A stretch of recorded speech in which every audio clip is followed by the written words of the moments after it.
A week before my wedding, my future in-laws took my fiancé on a family trip. He came back acting distant and said, "I think we should take a break." I smiled, handed him a file, and said, "That's funny. Because I just got some information on that trip." When he read it, he looked at his parents in pure rage. I was supposed to get married last month. Everything was planned. Venue booked. Dress ready.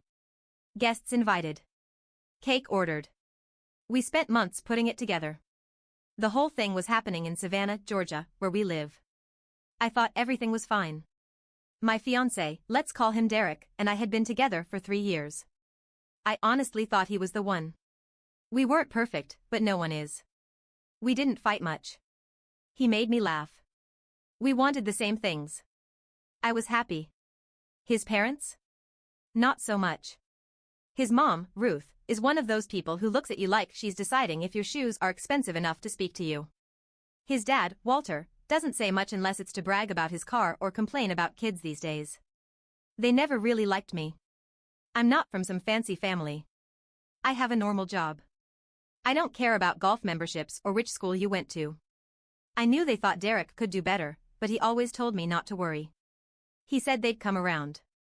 They didn't. About a week before the wedding, Derek told me his parents were taking him on a family trip to Miami. No real reason. Just one last getaway before the wedding. I thought it was weird timing, but I didn't want to start a fight over it. So I said okay. Looking back, I should have known something was off when he seemed way too eager to leave. He barely said goodbye when he left that Thursday. By Saturday night, I knew something was wrong. My best friend Callie lives in Miami. Total coincidence.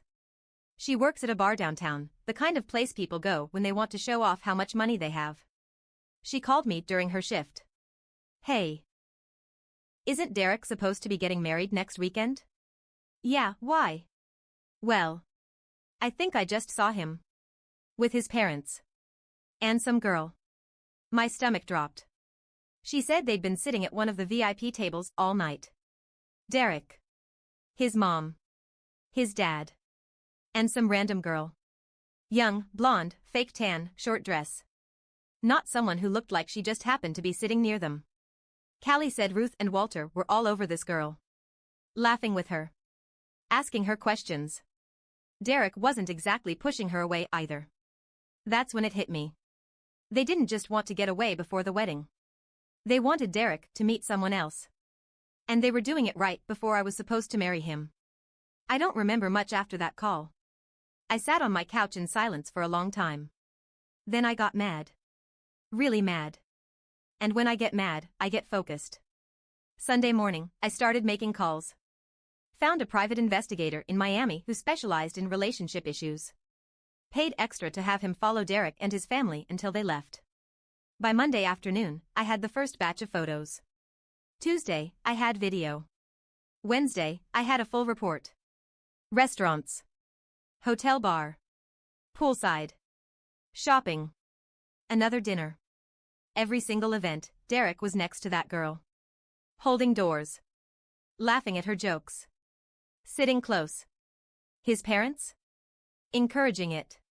There was even a photo of Ruth and Walter walking ahead of them, holding hands like some proud parents, while Derek and this girl lagged behind, whispering to each other. I didn't tell anyone.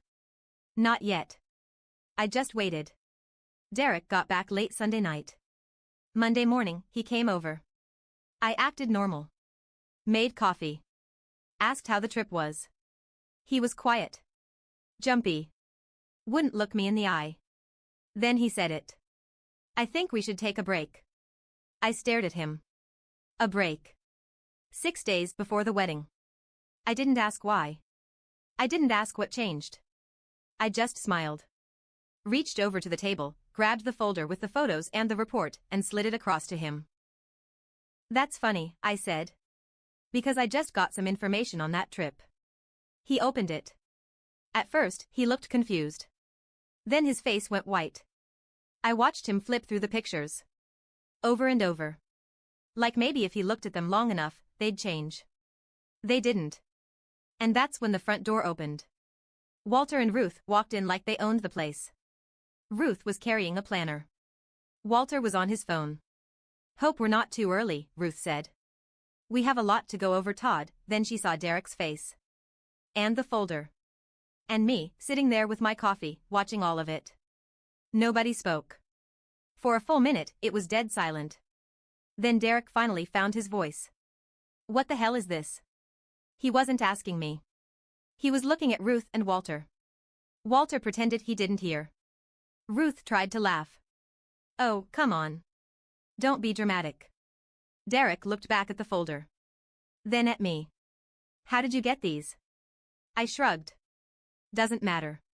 You and your parents can figure out what to do next. I'm done. That's where it sits right now. No final decision yet. Wedding's obviously off for now. I haven't even told most of my friends or family. I'm still trying to figure out what to do next. But watching Derek realize his own parents tried to swap me out for someone else, 5 days before we were supposed to say our vows. Let's just say it was the first good moment I'd had in days. The silence after I said I was done hung in the air like a thick fog. Ruth set her planner down on the counter like we were still going to sit down and talk about flowers or seating charts. Let's not overreact, she said, all smooth and fake like I was being difficult on purpose. These pictures don't mean anything. We just wanted Derek to meet some new people. That's normal. I looked at Derek. He was still staring at the folder like he was trying to read the words through the pictures. New people? I repeated, louder than I meant to. A week before our wedding? You thought that was normal? Walter finally looked up from his phone. Don't make a scene, he said without even blinking. We were thinking long-term. We didn't want Derek tied down if there might be better options. I swear I felt the air leave my lungs. Better options. Derek didn't say a word. He just kept flipping through the folder like the outcome might change if he checked again. His face was red now. Embarrassed? Angry? I couldn't tell. Maybe both. You let them do this, I said to him. You went along with it. He finally looked up. It wasn't like that. What was it like? I asked. You thought maybe you'd test drive someone new while your fiancé stayed home finishing the guest list? He rubbed his forehead like I was the problem. I just wanted to keep the peace. That's when I laughed. It wasn't even on purpose. It just came out. Loud and sharp. Keep the peace? I said. You could have just told me you didn't want to get married. Instead, you flew to Miami to see if someone better came along. Ruth sat down on the couch like she owned the place. This is getting ridiculous. We didn't tell you because we knew how you'd react. Emotional. Over the top. Look at yourself. I don't even know what came over me, but I picked up the folder, pulled out one of the photos of Derek and the girl, Madison, according to the report, and held it up in Ruth's face. This is ridiculous, I said. You brought her on a trip with your son and tried to replace me. How do you not hear yourself? Walter stood up and straightened his jacket like he was about to leave a board meeting. You should calm down. This doesn't need to get messy. It was right then that something inside me shifted. Oh, it's already messy, I said. And it's about to get worse. I didn't even mean to say it. It just slipped out. But the second I did, I realized I wasn't bluffing. I still had the rest of the PI's report sitting on my email. A whole lot more than what I printed. Receipts. Room charges. Flight changes. I even had a video of Ruth and Madison sitting at the hotel bar while Ruth told her, word for word, once this little wedding blows over, you and Derek will have all the time in the world. I hadn't shown Derek that part yet. Or anyone else. But now I was thinking maybe I should. Derek ran a hand through his hair. Look, I don't even like Madison. My mom invited her. It wasn't my idea. Did you tell her to leave? Did you tell your parents no? Silence. Yeah. Thought so. Then Ruth looked straight at Derek, completely ignoring me. Enough. Don't let her ruin everything. We can fix this. Just tell her you didn't mean it. Get her to calm down and we'll move forward. She actually said that. Right in front of me. Like I was just a problem to smooth over. That's when Derek finally snapped back to life. Mom. Stop. And for the first time, Ruth looked surprised. What? Stop, Derek said again, quieter this time. You're making it worse. Oh, now I'm making it worse? Ruth shot back. I'm the one who spent months cleaning up after her bad taste. Do you know how embarrassing this wedding has been for us? The guest list. The menu. The decorations. None of it is up to standard. My head felt like it was going to explode. I couldn't believe what I was hearing. I looked right at Derek. And this is what you're okay with? You're still going to defend them? He didn't answer. That's when my phone buzzed on the table. I glanced down. It was Callie. Text message, girl. I just overheard Madison at the bar. You're not gonna believe what she's saying. Call me ASAP. I locked eyes with Ruth. I think I'll be making some calls, I said, standing up. Actually, I think I'll be making a lot of calls. Walter finally decided to speak again. Let's be reasonable. We don't need to drag this into something public. Too late. Because that's when I got an idea. If Madison was still in Miami running her mouth, I wanted to hear exactly what she was saying. And if Ruth and Walter thought this was going to stay quiet? They had no idea who they were dealing with. I didn't answer Callie's text right away. I just stood there, staring at the three of them sitting in my living room like this was some normal Monday morning. Derek looking guilty. Ruth looking annoyed. Walter pretending he wasn't involved. And all I could think was, what else are they hiding? Because if Madison was still in Miami talking, and Callie thought it was important enough to text me during work, there was more to this. I turned to Derek. How long have you known Madison? He shook his head. I told you. I didn't know her before the trip. Ruth scoffed. Please. Stop acting like you're on trial. Nobody did anything wrong. But Derek, he didn't look so sure anymore. I grabbed my phone and walked into the kitchen. Called Callie. She picked up on the first ring. Hey. You need to hear this, she said. Madison's been here all afternoon bragging about how she's finally sealing the deal. I didn't say anything. And, Callie continued, she told her friend your wedding was never supposed to happen. Apparently, Ruth promised her that if she got close enough to Derek on the trip, they'd take care of the rest. Take care of the rest? I repeated. Yeah. Like, end the wedding. Replace you. Madison's been telling everyone that she was flown out to Miami specifically to break you two up. That's when my heart started pounding. This wasn't just some random invite, Callie said. They planned it. I hung up. Walked back into the living room. Set my phone on the table and looked straight at Ruth. So, I said, how much did you pay her? She blinked. Excuse me? Madison. How much did you pay her to come on the trip and throw herself at Derek? Walter shifted in his seat. Derek rubbed his hands over his face. Ruth smiled. You really are dramatic. I just got off the phone with someone who heard Madison explaining the whole plan. She said you promised her the wedding would be called off. That Derek would be available. So again, how much did you pay her? Still no answer. Then Derek looked at Ruth and said, quietly, wait. Did you? And Ruth, bless her heart, didn't even deny it. She just shrugged. We gave her a little incentive. Nothing serious. A few gifts. Some spending money. Why are we acting like this is such a crime? I couldn't believe it. They paid her. Literally paid another woman to help break us up before the wedding. And Derek. He just sat there like he was realizing how deep in it he really was. I thought you invited her as a friend of the family, he said. Ruth laughed. Please. You didn't seem to mind her company. Now Derek looked sick. That's when I decided to take it further. Oh, and by the way, I said. Madison's been running her mouth all day. If I wanted to, I could share that little story with a few people. Maybe post it online. Maybe send it to the venues. Maybe let the wedding guests know exactly why things are off. Walter cleared his throat. There's no need for that. Let's not do anything drastic. But I wasn't done. Drastic? I said. You think I'm being drastic? Your family tried to replace me a week before my wedding. And I'm the problem? And then, like the cherry on top, my phone buzzed again. Another text from Callie, just found out Madison's still in town. And she's asking when Derek's coming back. I looked at Derek. Did you know she stuck around? He shook his head fast. No. No, I didn't. I haven't talked to her since the trip. I swear. But now the pieces were clicking into place. Ruth hired Madison to get in Derek's head. Ruth probably promised her more than just spending money. Madison was clearly expecting this to turn into something real. And Derek? Either he was lying or he was clueless. Neither was good. Tell me the truth, I said to him.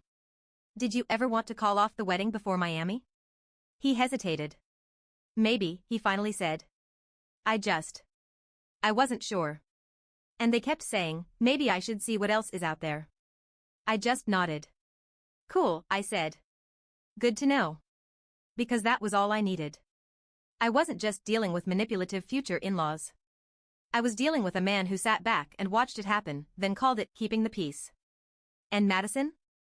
Madison wasn't just some girl they invited on a whim. She was part of the plan. A plan that wasn't over. Because if she was still in town waiting for Derek to come crawling back, Ruth's little swap wasn't finished yet. But here's the thing, neither am I. And now I have all the proof. And now they know I know. And now I'm thinking it's time they finally get what they deserve. I didn't sleep that night. I stayed up just replaying everything over and over. The trip. Madison. The lies. The fact that Derek admitted he wasn't even sure he wanted to marry me before Miami. And now I knew why the whole trip felt off. It was never a family getaway. It was a setup. By morning, I knew exactly what I wanted to do. I made a few calls. I forwarded the PI report to my best friend Callie. I texted my maid of honor, Tina, to meet me at the coffee shop near my apartment. I needed backup. Are you sure you're ready for this? Tina asked. Oh, I'm past ready, I said. It's time they explain themselves in front of everybody. And that's how I ended up inviting Derek, Ruth, Walter, and Madison to the venue the next day. The actual wedding venue. I told them we needed an urgent meeting about the ceremony. Ruth, of course, loved the idea of a last-minute rehearsal. She had no clue what was coming. By noon, everyone was there. The venue staff were setting up chairs for the real wedding, which was supposed to happen in a few days. It felt surreal watching them work while my entire relationship was about to explode. Madison showed up last. Dressed like she thought she was the bride. Short white dress. Heels. Makeup like she was heading to a nightclub. When she walked in and saw me, she smirked. I didn't realize this was a group meeting, she said, loud enough for everyone to hear. Yeah, I said. Figured we'd clear the air. Everyone sat down at one of the big round tables meant for the reception. Derek looked exhausted. Walter looked bored. Ruth looked smug. Madison looked like she thought she'd already won. And me? I opened my laptop, connected to the venue's projector, and pulled up the photos from the PI report on the big screen behind me. First slide, Derek and Madison by the pool. Second slide, Ruth and Madison having drinks. Third slide, Madison kissing Derek on the cheek while Walter watched. Nobody spoke. Then I hit play on the video. The one where Ruth told Madison, word for word, once this little wedding blows over, you and Derek will have all the time in the world. The room was silent except for the sound of Ruth's own voice echoing off the walls. When it ended, I turned around. Anyone want to explain that? Ruth finally broke. Oh, grow up. You're making this into a scandal. Nothing happened. Derek didn't cheat. Madison is just a friend. A friend you paid, I said. We know. Madison told everyone at the bar in Miami. Half of South Beach knows the plan by now. Madison flipped her hair. Well, I wouldn't say half. But yeah, it wasn't exactly a secret. Your little wedding was never going to happen. Derek deserves someone who fits in. Someone with class. She actually said that. Out loud. Tina, who had been quiet until now, let out this sarcastic laugh and muttered, Jesus Christ. Then Derek stood up. And I thought, maybe for a second, he was about to defend me. But no. He looked at his mom. Then at Madison. And then at me. And all he said was, I think we should all just go our separate ways. That's when I realized he was never going to stand up for me. Not now. Not ever. This wasn't just Ruth's plan. Derek was fine with it. Maybe he didn't come up with the idea, but he let it happen. He watched it happen. He wanted an out, and his parents handed it to him. I closed my laptop, packed it into my bag, and stood up. Well, I said, this is the last time any of you will ever see me. Good luck explaining this when people start asking why the wedding's off. And with that, I left. The second I stepped outside, Tina followed. You handled it like a queen, she said. Seriously. You should have slapped someone, but that was better. Callie called me about 10 minutes later. You are not going to believe this, she said. Madison's already posting Instagram stories acting like she just got engaged to Derek. I mean, literally hashtagging things like hashtag future misses and hashtag upgrade. I laughed. Not because it was funny. Just because, what else can you do? By the end of the day, word started getting around. People were texting me, asking why the wedding was suddenly cancelled. Ruth tried to spin it as mutual differences, but it didn't stick for long. Madison couldn't keep her mouth shut. By the next week, everyone knew. And here's the fallout, Ruth and Walter? Lost a lot of friends over it. Turns out people don't like being part of a wedding where the groom's parents are caught trying to bribe another woman into replacing the bride. Derek? Stuck with Madison for about 3 weeks. She bailed as soon as she realized the social status she was promised wasn't real. No wedding, no fancy lifestyle, no cash. Just Derek and his wet cardboard personality. Madison? Got roasted online. Callie may or may not have shared some of those Miami stories with the right people. And me? Honestly? It hurt. It hurt way more than I wanted to admit. For a long time, I kept wondering what I missed. How I didn't see the signs. How Derek let it get this far. How Ruth and Walter thought they could actually pull this off like we were characters in some soap opera. But once the dust settled, there was this weird piece. I wasn't married to a man who didn't love me. I wasn't tied to a family that thought I wasn't good enough. And instead of spending the weekend crying in my old wedding dress, I spent it with my real friends. We threw the most ridiculous non-wedding party you've ever seen. Champagne. Karaoke. Even brought my wedding cake and smashed it with forks. And somewhere around midnight, I realized I wasn't sad anymore. I was free. And honestly, that felt better than any wedding ever could.